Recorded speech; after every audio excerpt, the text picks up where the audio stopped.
किया। आप दिव्यांगजनों की सभी ज़रूरतों के प्रति भी उत्कृष्ट प्रतिबद्धता दर्शाते हैं तथा दिव्यांगजनों के लिए कार्यरत सभी संगठनों के कार्यान्वयन एवं विभिन्न योजनाओं की निगरानी तथा परिणाम में भी विशेष रुचि लेते हैं। मेरा माननीय केंद्रीय सामाजिक न्याय एवं अधिकारिता मंत्री डॉक्टर वीरेंद्र कुमार जी से सविनय आग्रह कि वे कृपया हमारा मार्गदर्शन करें।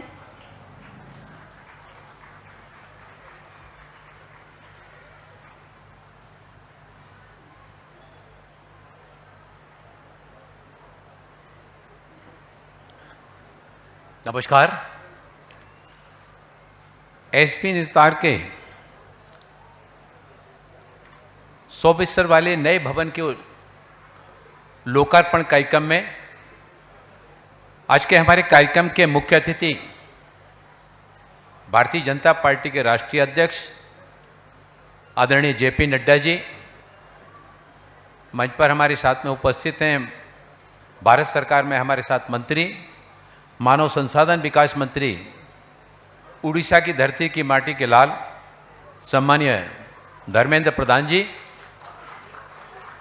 सामाजिक न्याय अधिकारिता मंत्रालय के हमारे सचिव महोदय राजेश अग्रवाल जी, राजीव शर्मा जी, आरईसी के हमारे डायरेक्टर महोदय, यहाँ के डायरेक्टर महोदय मोहंती जी और यहाँ पर उपस्थित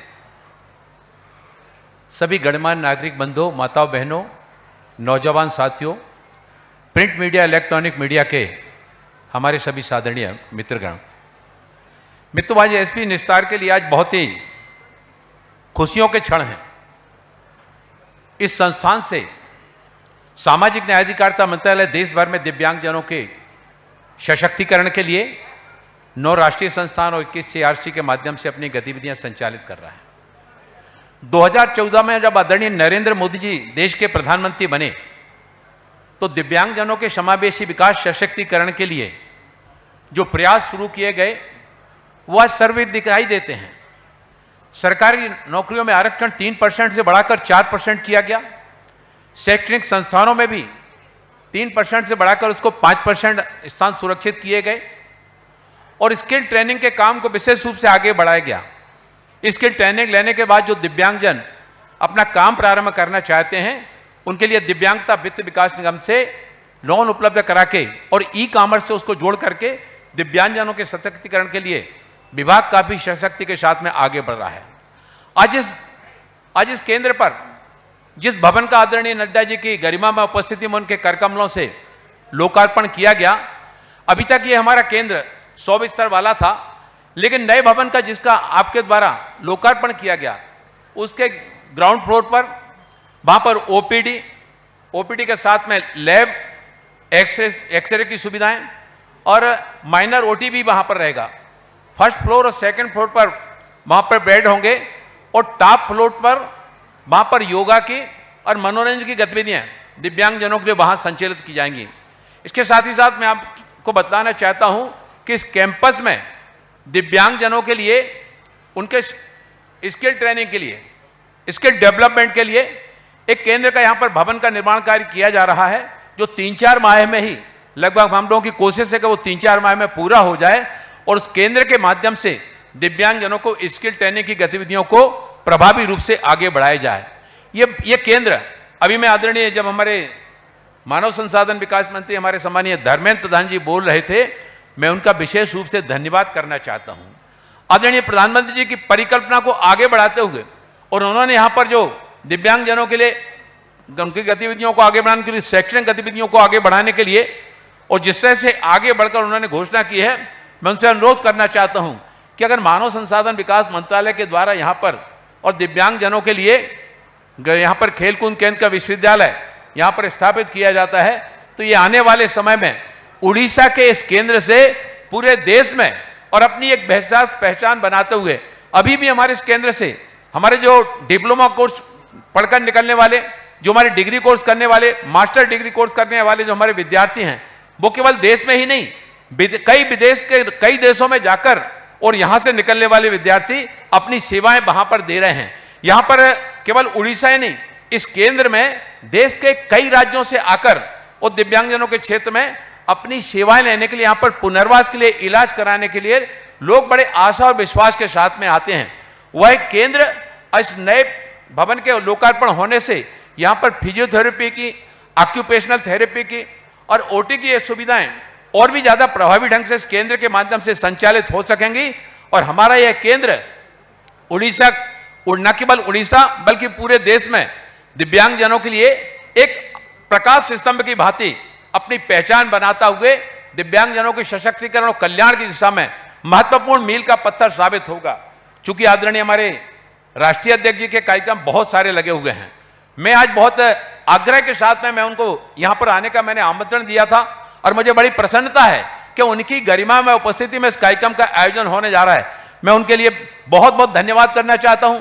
मैं धन्यवाद करना चाहता हूं आरईसी के हमारे जो डायरेक्टर महोदय हैं, जिन्होंने सीएसआर फंड से, और यह जो नया भवन है, इस नए भवन को बनाने में जो उन्होंने सीएसआर फंड दिया, तो मैं आरईसी के डायरेक्टर महोदय जी का भी, उनके विभाग का भी और बहुत बहुत धन्यवाद करना चाहता हूं। और इसी के साथ साथ आज तो हमारा कार्यक्रम आदरणीय हमारे राष्ट्रीय अध्यक्ष जी वो उनके लिए सुनने के लिए हम लोग आए हुए हैं। मैं चाहता हूं उनका मार्गदर्शन हम सभी को प्राप्त हो, ताकि हम सब उन सब के मार्गदर्शन में इस केंद्र को आने वाले समय में और भी ज्यादा अच्छी सुविधाएं और भी ज्यादा अच्छी सेवाएं दिव्यांगजन सशक्तिकरण के क्षेत्र में प्रदान करने में हम सब लोग सफल हों। और मैं इस केंद्र के हमारे डायरेक्टर महोदय, उनके विभाग के सभी सहयोगियों को एक अच्छे केंद्र की पहचान बनाने में जिन मानवीय संवेदनाओं के साथ में आप सब काम कर रहे हैं, उसके लिए भी मैं आप सभी का हृदय से आभार धन्यवाद करता हुआ इस आशा और विश्वास के साथ में कि हमारा एसपी निस्तार केंद्र आने वाले समय में पूरे देश में अपनी एक विशिष्ट पहचान के साथ में और हमारे आदरणीय धर्मेंद्र प्रधान जी के मानव संसाधन विकास मंत्री जी के सहयोग से इस केंद्र को हम राष्ट्रीय स्तर का केंद्र बनाने में सफल होंगे। बहुत बहुत आभार, बहुत बहुत धन्यवाद।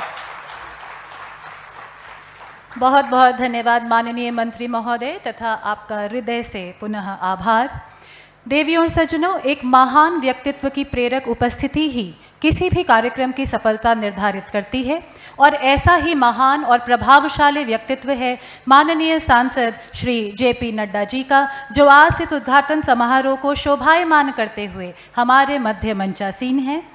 वर्ष 1993 में आपने पहली बार हिमाचल प्रदेश विधानसभा के विधायक के रूप में कार्यभार संभाला, तथा 1995 में आपको सर्वश्रेष्ठ विधानसभा सदस्य के पुरस्कार से नवाजा गया। 1998 में आप पुनः विधायक चुने गए तथा हिमाचल प्रदेश सरकार में स्वास्थ्य व परिवार कल्याण मंत्री एवं संसदीय कार्य मंत्रालय का कार्यभार संभाला। वर्ष 2007 में आप हिमाचल प्रदेश सरकार में वन एवं पर्यावरण, विज्ञान व प्रौद्योगिकी विभाग के मंत्री बने। आपने वर्ष 2014 से 19 तक भारत सरकार में स्वास्थ्य एवं परिवार कल्याण मंत्रालय की कमान भी संभाली, तथा वर्ष 2020 में आपको भारतीय जनता पार्टी का राष्ट्रीय अध्यक्ष चुना गया। माननीय, आपकी जीवन यात्रा तथा आपका सकारात्मक आभा मंडल एवं ऊर्जा हमें अपने कर्तव्यों के प्रति कर्मठ रहने की प्रेरणा प्रदान करता है। मेरा माननीय सांसद महोदय श्री जेपी नड्डा जी से सविनय आग्रह कि वे कृपया अपनी ओजमयी वाणी में हमारा मार्गदर्शन करें।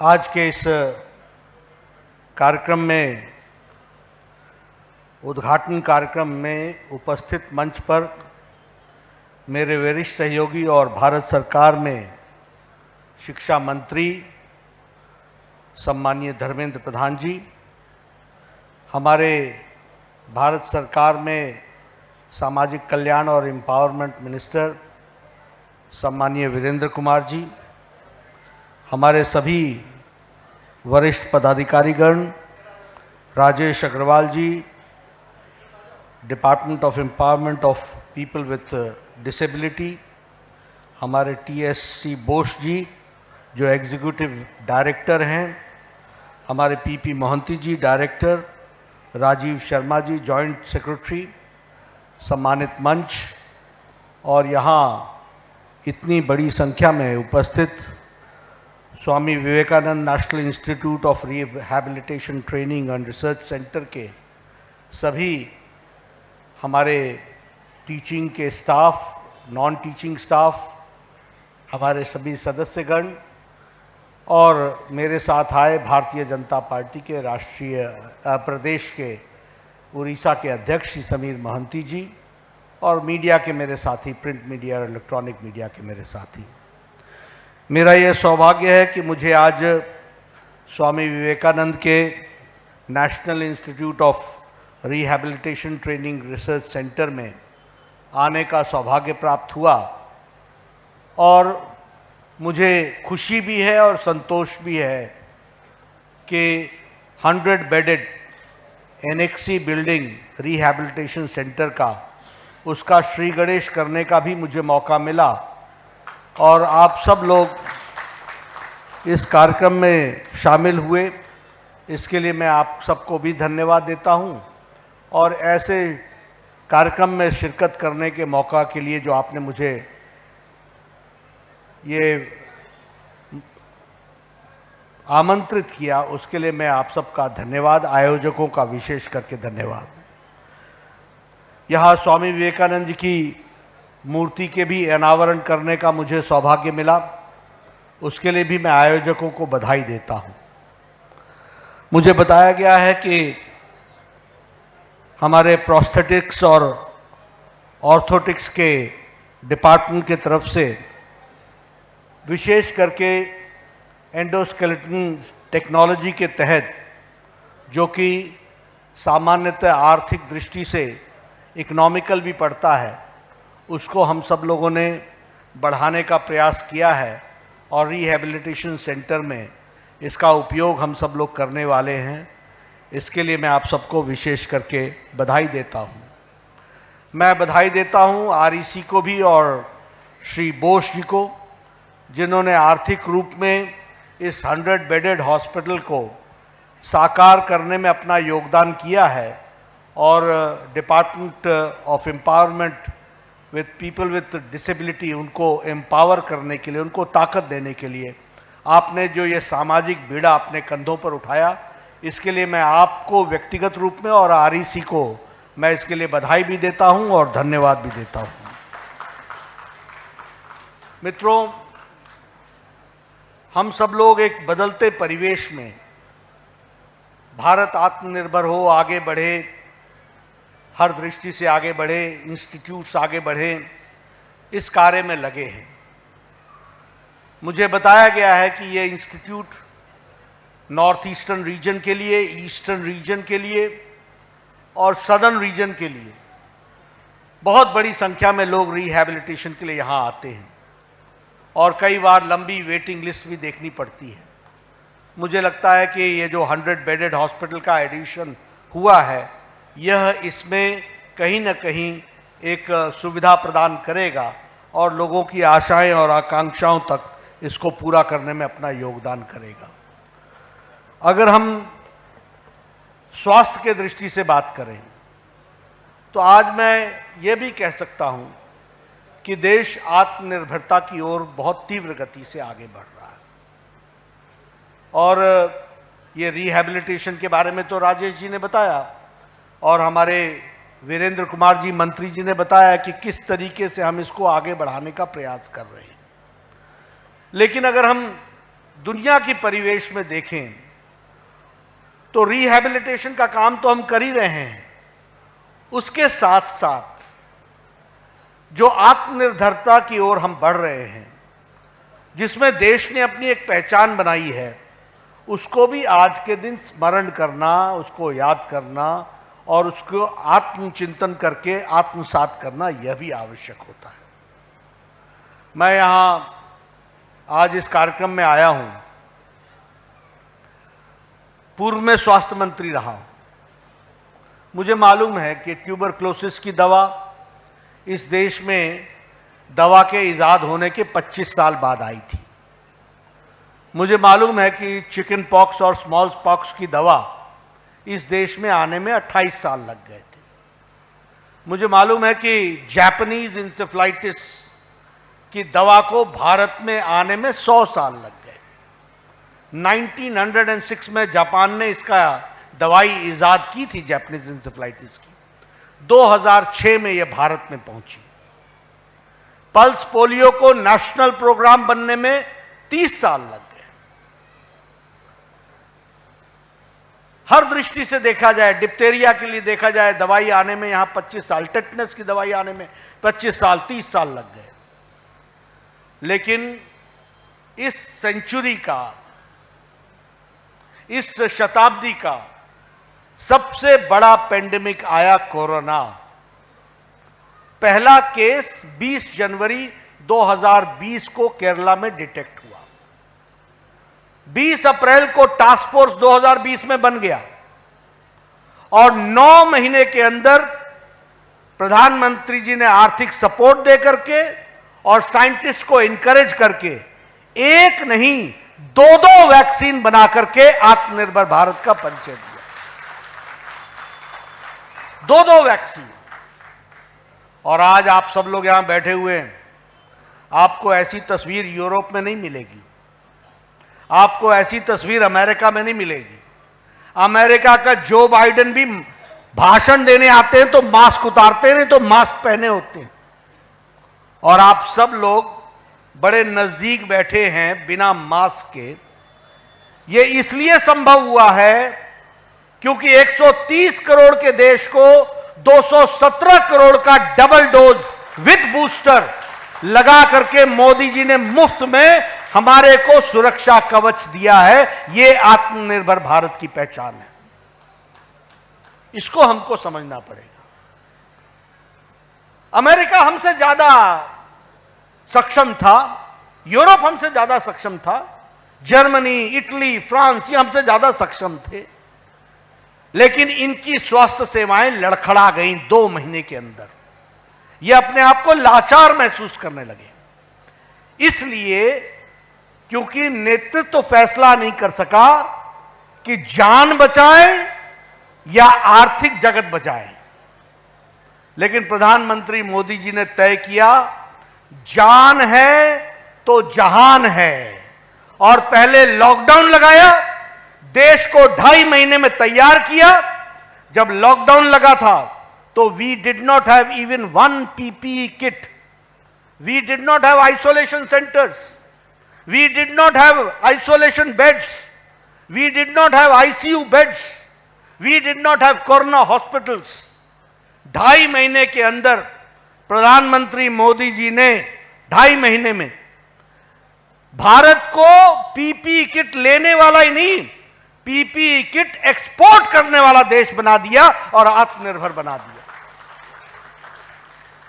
और उसके साथ साथ आइसोलेशन बेड, ये जर्मन हैंगर की तरह हर जिले में बड़े बड़े डॉर्मेट्रीज बने, आइसोलेशन सेंटर्स बने। और तब कहा मोदी जी ने कि जान है तो जहान है। अब जान भी है और जहान भी है, दोनों को बचा करके चलेगी। This is leadership which we have to understand. इसलिए कोरोना मैनेजमेंट ने अपने आप में भारत को आत्मनिर्भर बनाने में अपना योगदान किया है। एक बात और मैं आपसे कहना चाहूंगा, 2017 की जो नेशनल हेल्थ पॉलिसी है, उस नेशनल हेल्थ पॉलिसी ने एक मूलभूत परिवर्तन लाया है, जिसको आप लोगों को भी ध्यान में रखना चाहिए और जिसके कारण आज हम कह सकते हैं कि हम स्वास्थ्य के दृष्टि से अस्वस्थ न होने दें, इसकी हम चिंता कर रहे हैं। पहले क्या था? ओनली क्यूरेटिव, पहले बीमार पड़ो बाद में तुम्हारा क्योर करेंगे।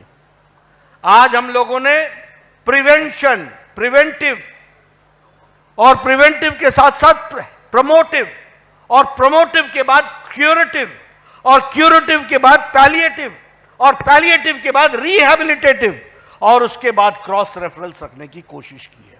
यह नई शिक्षा नीति, नई स्वास्थ्य नीति का परिवर्तन है। 1,50,000 health centers is being converted into health and wellness centers.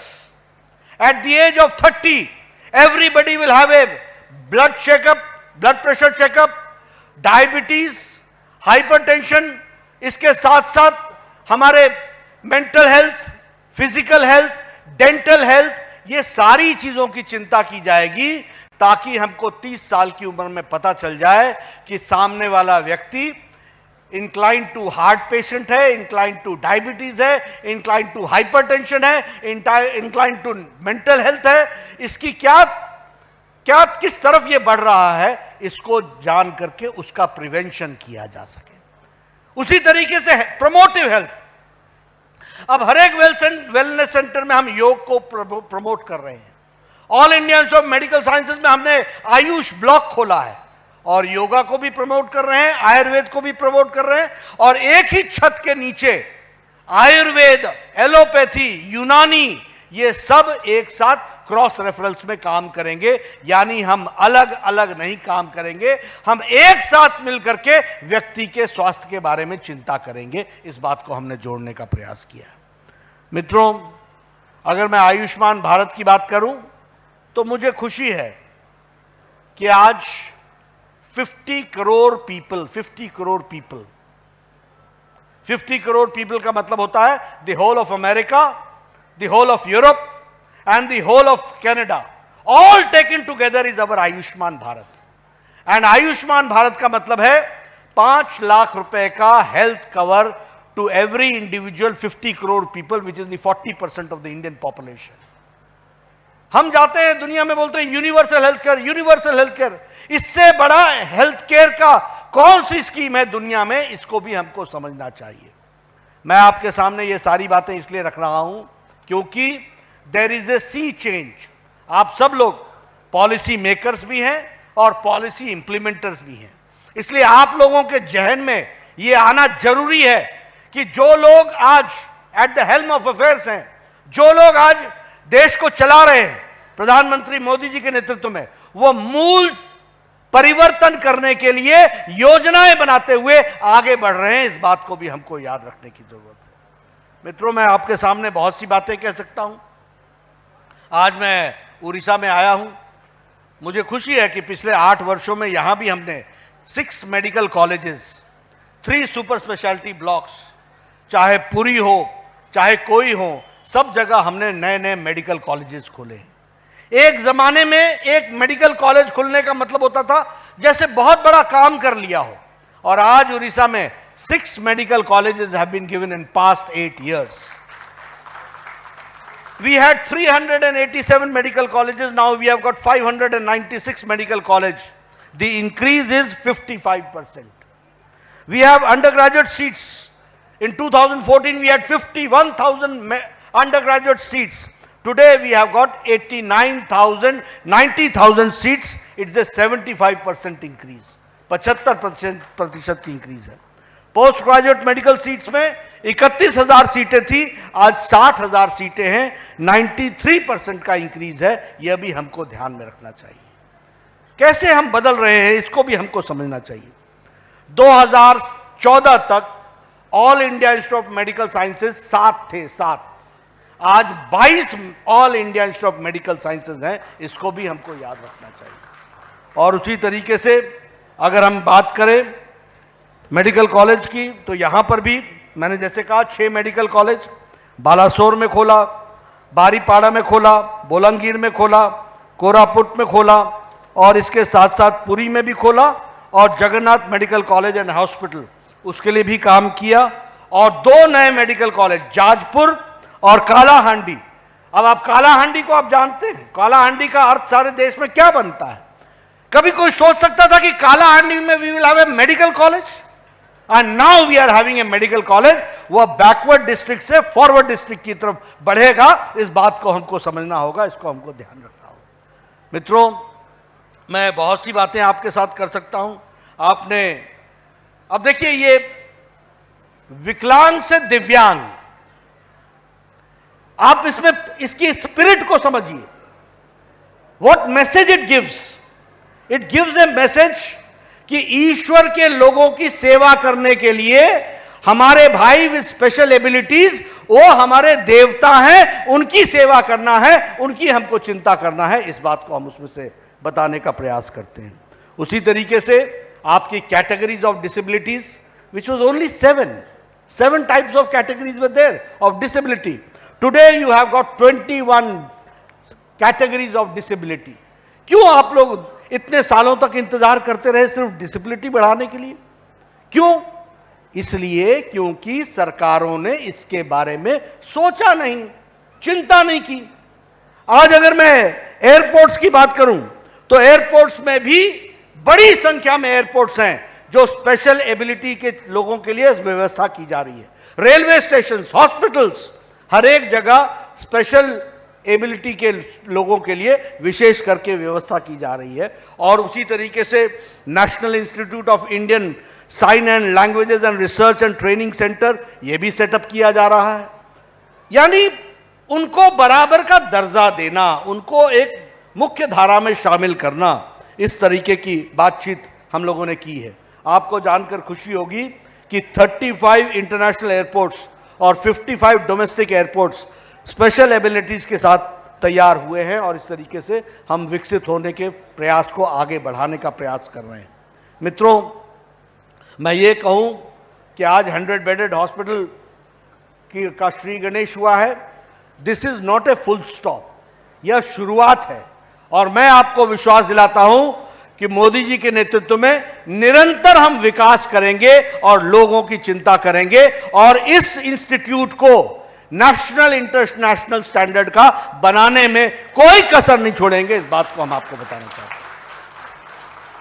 और मैं यहां यह भी बताना चाहता हूं अपने स्टूडेंट्स को कि मैं भाषण देने के लिए नहीं कह रहा हूं। हम इनकी गहराइयों में जाने वाले लोग हैं, हमने इसकी चिंता करनी है। आज हमें खुशी होती है कि नॉर्थ ईस्टर्न रेंज के सारे लोग यहां पर आकर के रिहैबिलिटेट करने का प्रयास करते हैं। भगवान किसी को इस तरीके की परिस्थिति ना दे, लेकिन अगर इस तरीके की परिस्थिति होती है तो उनको सम्मान पूर्वक उनका इलाज करना ये उनका अधिकार है। तो ये हमारा दायित्व है, इसको पूरा करना हमारी जिम्मेवारी है, जिसको हम पूरा करेंगे। मैं एक बात और अंत में अपने मेडिकल स्टूडेंट्स को कहना चाहूंगा। मेडिकल स्टूडेंट्स को इसलिए कहना चाहूंगा क्योंकि मुझे मेडिकल फ्रेटर्निटी के साथ लंबा समय गुजारने का मौका मिला है। मैं शायद एक अकेला ऐसा व्यक्ति हूं जो प्रदेश में भी पूरे 5 साल स्वास्थ्य मंत्री रहा और देश का भी पूरे 5 साल स्वास्थ्य मंत्री रहा। मैं डॉक्टर्स को यही कहना चाहता हूं, सबसे पहली बात, आप भी कहिए, मैं भी कहता हूं, जिस लगन के साथ आप काम कर रहे हैं, जिस तत्परता के साथ आप काम कर रहे हैं, जिस तत्परता के साथ आप मानवता की सेवा कर रहे हैं, मैं आपको सलाम भी करता हूं, आपको बधाई भी देता हूं और आपको साधुवाद भी देता हूं। मैंने दुनिया के डॉक्टर्स देखे हैं। अगर दुनिया के डॉक्टर्स के पास 15 के बाद 16वां पेशेंट आ जाता है तो वो कहते हैं I am done, my day is over.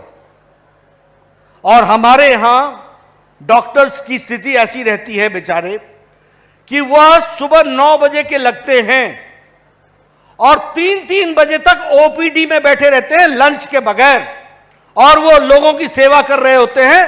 पहले जनरल पेशेंट्स निकालते हैं, बाद में वीआईपी पेशेंट्स निकालते हैं, फिर वीवीआईपी पेशेंट्स निकालते हैं, फिर कोई ना कोई रिश्तेदार वाला भी आ जाता है कि इसको भी आज ही देख लो, कल का इंतजार मत करो, और आप सबको देखते हैं।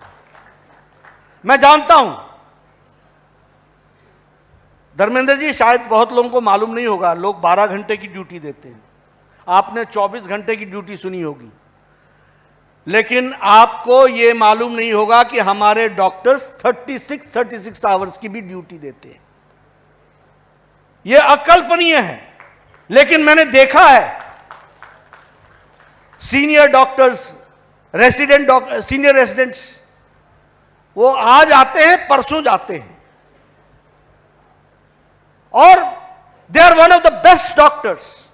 और मैं आपको फिर बताना चाहता हूं, कोरोना में दुनिया की सारी हेल्थ सर्विसेज ने एक तरीके से अपने आप को सरेंडर कर दिया। भारत की हेल्थ सर्विसेज फ्रंटलाइन वर्कर से लेकर के सारे लोग खड़े रहे, इसके लिए मैं आपको विशेष करके बधाई देता हूं। मैं जानता हूं बहुत लोग बोल देते हैं पल्स पोलियो को हम लोगों ने समाप्त कर दिया, इरेडिकेट कर दिया, और आज भी अगर कोई पल्स पोलियो का वायरस कहीं किसी सेप्टिक टैंक में मिल जाता है, तो हम सारी की सारी दवाई की सारी उसकी बैच की चिंता करके उसको हम रेक्टिफाई करने की कोशिश करते हैं। लेकिन मैं भी जानना चाहता हूं, और लोगों को भी मैं आपको बताना चाहिए, आप डॉक्टर से मेरी एक शिकायत रहती है कि आप काम बहुत करते हैं, बोलते नहीं हैं। कुछ लोगों को प्रचार करके बताया भी करो कि आप कितना काम करते हैं। हमने कह दिया हम पल्स पोलियो मुक्त हो गए, हम कह रहे हैं कि हम 2025 में ट्यूबरक्लोसिस मुक्त हो जाएंगे। ट्यूबरक्लोसिस की संख्या कितनी है? 15 लाख से ज्यादा, 15 लाख से ज्यादा हमारे पेशेंट हैं। और आप देखिए, कहां लद्दाख, कहां द्रास, कहां कारगिल, कहां हमारे छत्तीसगढ़ का बस्तर, कहां कोंटा, कहां हमारे महाराष्ट्र के ट्राइबल एरिया, और कहां हमारे रेगिस्तान के इलाके, वो हमारा जैसलमेर और सारा इलाका। उन दूर दराज इलाकों में भी अगर हमारे हेल्थ वर्कर पोलियो की 2 बूंद पिला करके आते हैं और भारत को पोलियो मुक्त रखते हैं, तो बहुत बड़ा काम करते हैं, इंसानियत का काम करते हैं। इसलिए मैं आपको बधाई देना चाहता हूं। साथ ही एक निवेदन और करना चाहता हूं कि आप किसी से सर्टिफिकेट की आशा मत रखो, क्योंकि आप मानवता का काम कर रहे हैं। Self certificate is the best certificate. आपको खुद से सेटिस्फाई होना पड़ेगा, क्योंकि जो आप काम कर रहे हैं, मैंने स्वास्थ्य विभाग को बहुत नजदीक से देखा है, इसलिए मैं बोल रहा हूं। कोई अगर आप पीडब्ल्यूडी मिनिस्टर होते हैं या कोई मिनिस्टर होते हैं, तो 2 मिनट में आपको सड़क बनती हुई दिख जाती है। लेकिन हेल्थ डिपार्टमेंट एक ऐसा डिपार्टमेंट है कि आज उसको आप पल्स पोलियो की गोली पहनाते हो तो 12 साल बाद पता चलता है कि यह पोलियो मुक्त है कि नहीं है, इसकी चिंता करनी पड़ती है। आज किसी को आप डिप्थेरिया की दवा देते हो तो आपको 10 साल बाद पता चलता है कि यह उससे मुक्त है। इसलिए हमको किसी से सर्टिफिकेट नहीं लेना है, हमको अपने मानवता का काम करना है, और best certificate is your personal certificate. इस बात को आपको जरूर मैं कहना चाहूंगा। और मैं हेल्थ डिपार्टमेंट के और हमारे अपने रिहैबिलिटेशन सेंटर के लोगों को, अब मैं रिहैबिलिटेशन सेंटर को भी बहुत नजदीक से जानता हूं। एक पेशेंट आता है, 3-3, 4-4 महीने आप उस पर काम करते हैं, वो डिसेबल होता है, किस तरीके से आप उसको एबल बनाते हैं, किस साइंटिफिक तरीके से आप उसको आगे बढ़ाते हैं, एक बहुत बड़ा मानवता का काम होता है। और मैं समझता हूं कोई आपको सर्टिफिकेट नहीं दे सकता। जिस दिन पेशेंट एबल होकर के बाहर जाता है, that is the best certificate which you can have. This I would like to say. इसलिए फ्रेंड्स, मैं आपके ज्यादा समय न लेता हुआ आपके प्रति एक साधुवाद का संदेश देता हुआ और साधुवाद देता हुआ आपसे मैं कहूंगा कि आप अपने काम में लगे रहिए।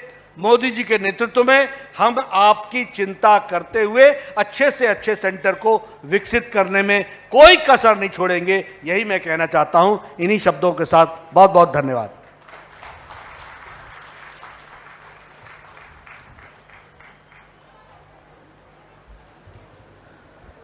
देशर पूर्वतन स्वास्थ्य मंत्री तथा जनप्रिय सांसद माननीय श्री जगत प्रसाद नड्डा जी निकटरे आम कृतज्ञता निवेदन करुछु एवं यह परे परे जर्नल ऑफ रिहैबिलिटेशन आनुष्ठानिक लोकार्पण होगापाई जाउछि। एठी आमे आपण मन को सूचित करिबु 2015 मसीहारु प्रकाशित होई आसुछि। एही जर्नल ऑफ रिहैबिलिटेशन पुनर्वास संबंधित बहुविध आलेख्य एवं गवेषणालब्ध प्रबंध एथिरे स्थानित होईछि। यूजीसी केयर जर्नल और EBSCO इंडेक्सिंग पई आवेदन होइथिबा एही जर्नल खूब शीघ्र स्वीकृति पाइबा पई जाउछि एवं तार चतुर्थ खंडर द्वितीय संस्करणर आनुष्ठानिक लोकार्पण करुछन्ति मंच मंडन करिथिबा वरेण्य अतिथिवृंद। आपण मानकर विपुल करताली ए मुहूर्त को अधिक स्मरणीय रखिबो।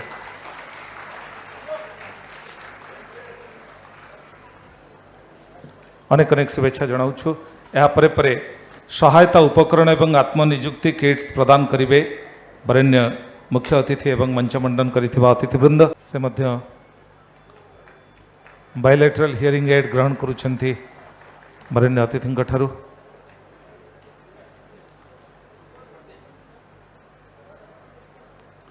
परे परे नमिता डोलाई, श्रीमती नमिता डोलाई को मंच रे स्वागत करिबु। मोटराइज्ड स्यूइंग मशीन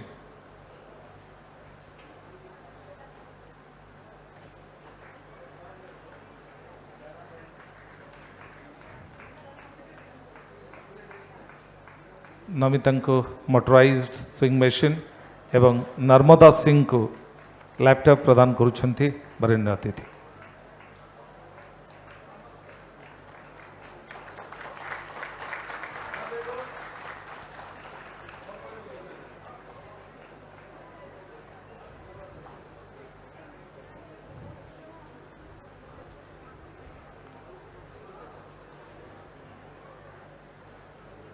एठारे सहायता उपकरण एवं आत्मनिजुक्ति किट्स प्रदान करुछंती वरेण्य अतिथि आमे कृतज्ञता जनाउछु।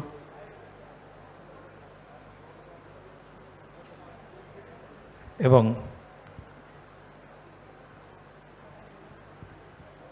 जो बंधु माने आज एठारे सहायता उपकरण एवं आत्मनिजुक्ति किट्स लाभ करिसेंती सेमानंक पई आपण माने प्रोत्साहन एक करताली प्रदान करेंगे। समस्त को अनेक अनेक अभिनंदन आम जनाऊँ। आपण मैंने देखिपुंट चलवाई से सक्षम होती यहाँ मुहर केवल नुहे आम समस्त मुहर ही हस फुटाऊँच। अनेक अनेक बधाई जनाऊँ। यहाँ परे परे अनुरोध करूँ Shri TSC Bose executive director REC limited आनुष्ठानिक धन्यवाद अर्पण पाई।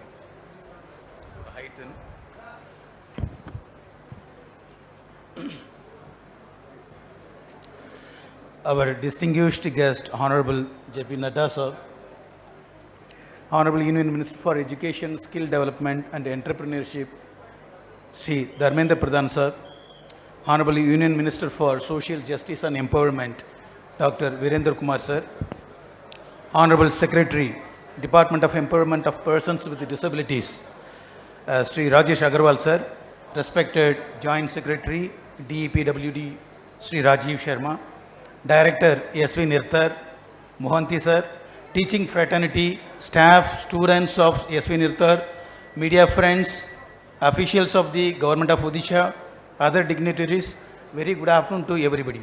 It's a great pleasure and distinct honor for us to accord this opportunity to deliver this word of thanks on behalf of REC Limited on today's occasion of inaugurating REC Center for Excellence for Deformity of Corrections in prestigious Medical Institute of Swami Vivekananda National Institute for Rehabilitation Training and Research.